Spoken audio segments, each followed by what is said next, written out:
Le président russe, Vladimir Poutine, et le dirigeant malien, Assimi Goïta, ont discuté, mardi 15 août, de la crise au Niger, a annoncé le Kremlin. Ils ont prôné un règlement pacifique dans ce pays, théâtre d'un coup d'État fin juillet.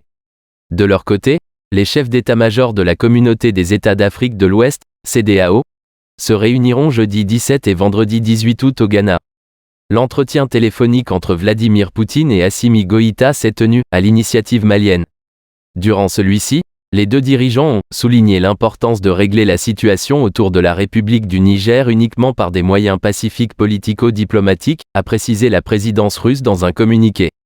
Vladimir Poutine s'est également exprimé sur la situation en Afrique dans un message vidéo diffusé, mardi 15 août, à une conférence sur la sécurité internationale organisée près de Moscou.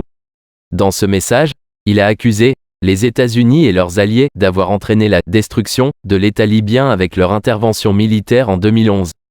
Une campagne qui, selon le maître du Kremlin, a ensuite exposé les pays du Sahel et la République centrafricaine à des menaces directes issues des nombreux groupes terroristes.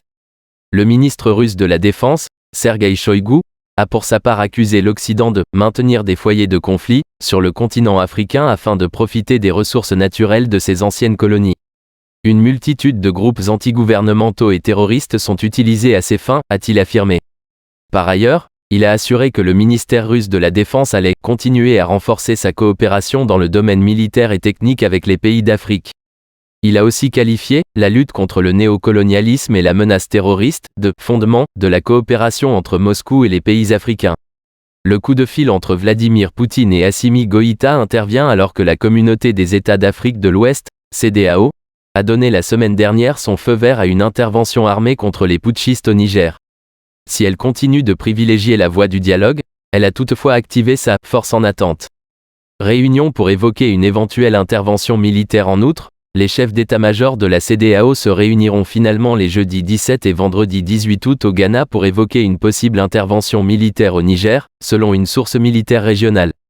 Une source à la CEDEAO a confirmé l'information. La rencontre devait initialement se tenir samedi 12 août. Elle a été reportée pour des raisons techniques.